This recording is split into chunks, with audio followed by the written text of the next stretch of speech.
Olha só, gente, mesmo após o presidente dos Estados Unidos ter voltado atrás sobre a tarifa de 50% em cima de alguns produtos, a indústria brasileira ainda pode sofrer os impactos deste tarifaço. É sobre esse assunto que eu converso agora com o presidente da FIEG, que é a Federação de Indústrias do Estado de Goiás, André Rocha. André, boa tarde para você. Seja bem-vindo ao TJ Goiás. Boa tarde, Alexandre. Boa tarde a todos os nossos que estão assistindo agora ao TJ Goiás. André, a gente começa já perguntando, esse documento foi assinado, o presidente dos Estados Unidos não quis voltar atrás, temos uma mesa de negociações que estava acontecendo também fora do país, e com o tarifaço, como que os nossos produtos, principalmente os que são produzidos, exportados aqui de Goiás, poderão sofrer com essa tarifa de 50%? Bem, assim, no primeiro momento, os dois principais produtos exportados por Goiás ainda continuam na lista dos 50%, que é carnes e derivados e os açúcar orgânicos, né? Açúcar orgânico, Goiás é o maior produtor, o maior exportador de açúcar orgânico. Duas empresas bastante comprometidas, uma com 70% das exportações, outra com 90% das exportações.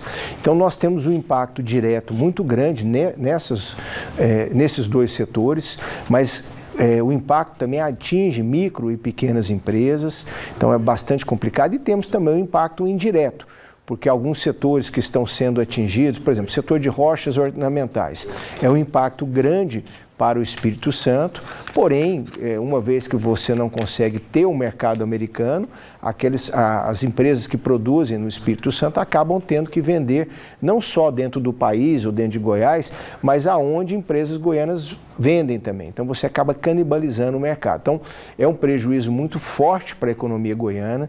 Nós estimamos um prejuízo aí de mais de 1 bilhão e 400 milhões de reais, o que seria um prejuízo de 4 milhões de reais por dia, né? Então é bastante complicado.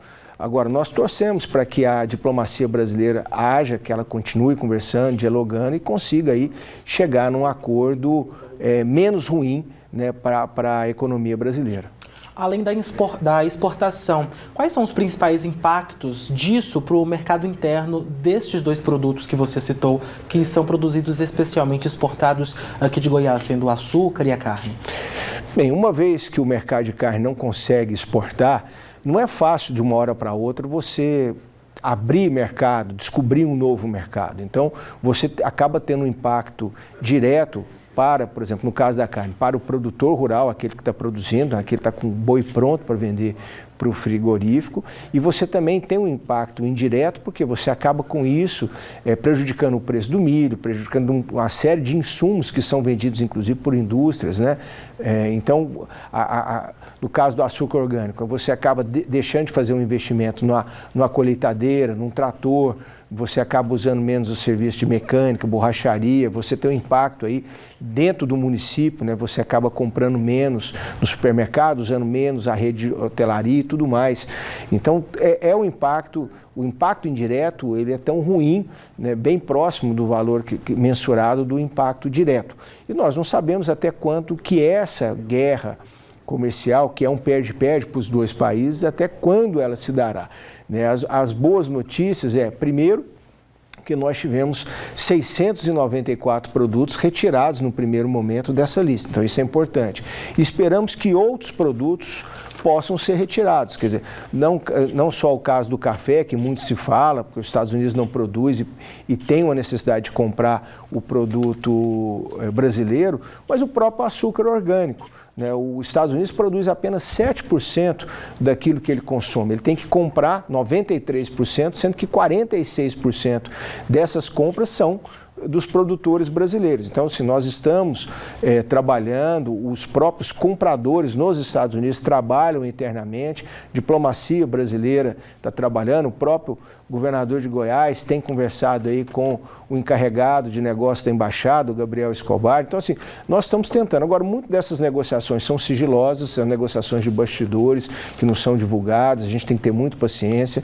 Nós tivemos também a boa notícia que o Marco Rubio, né, o secretário do Departamento de Estado, recebeu o chanceler Mauro Vieira, então, que até então não tinha conseguido contato com o alto escalão aí do governo americano, e não foi nem a nossa embaixadora que teve esse contato, foi diretamente o nosso ministro de Relações Exteriores. Então, da mesma forma que os senadores brasileiros estiveram lá em Washington, não foram recebidos, mas mostraram que o parlamento, mostraram que o governo brasileiro quer sentar na mesa de negociação e tentar buscar uma equação que minimize, né, todo o estrago, não só para a economia, mas para a sociedade brasileira.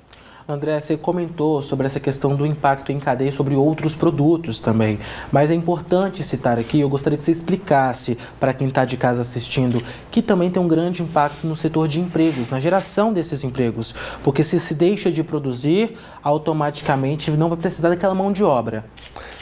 Primeiro assim, já no início do ano, quando foram anunciados para vários países as tarifas de 10%, em vários locais do mundo, investimentos foram adiados, foram postergados.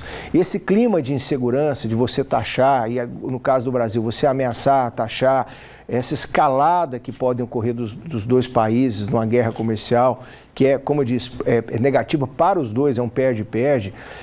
Então, tudo isso, primeiro, você já segura investimento. Então, ao fato de eu não estar investindo, eu estou deixando de gerar emprego, eu estou deixando de gerar renda. Então, os municípios deixam de ganhar. Então, esse é o primeiro impacto. Mas investimentos importantes estão sendo postergados em todo o Brasil, em Goiás também, em função disso. A partir do momento que você ganha uma escala de uma guerra comercial, aquelas próprias empresas que têm os seus investimentos na operação do dia a dia, começam a retardar esses investimentos, começam a deslocar esses investimentos, começam a investir menos, né? Você, por exemplo, se eu não conseguir vender um açúcar orgânico, eu vou ter que fabricar um outro produto que tem um valor agregado menor. Então, isso tem consequências em toda a cadeia produtiva. São menos empregos que são gerados. Você pode até, se a guerra persistir por muito tempo, de repente ter também demissões. Então, é muito ruim, como eu disse, para toda uma cadeia produtiva. É ruim para o município que é muito dependente, às vezes, de uma determinada empresa, que é uma empresa, seja porque ela emprega muito no município, seja porque ela arrecada muito para o município. O próprio estado de Goiás perde também com a arrecadação, então, e o Brasil também. Então, assim, é um perde-perde em escala. Então, é um ciclo vicioso ruim, né? Que, como eu disse, nós temos que comemorar o fato de ter sido postergado por 6 dias, de termos 694 produtos a menos, mas nos preocupa tudo, até porque a economia brasileira já tinha, né, vários sinais de preocupação. Uma inflação crescente, o fato de nós termos aí uma taxa Selic alta, quer dizer, você tem um custo financeiro alto, e com essas indefinições você ainda tem a questão do custo cambial e incerteza do que pode ocorrer, de uma escalada que pode piorar. Então, nesse momento, a gente deseja que a diplomacia possa agir com muito equilíbrio, com muita serenidade, preferencialmente não havendo retaliação, que eles estejam na mesa, sentando, discutindo e chegando aí num entendimento que seja ou melhor, ou pelo menos menos ruim para os dois países. É isso aí. André Rocha, presidente da FIEC, Federação de Indústria do Estado de Goiás, muito obrigado aqui pela participação conosco, viu, André? Boa tarde para você. Boa tarde a todos.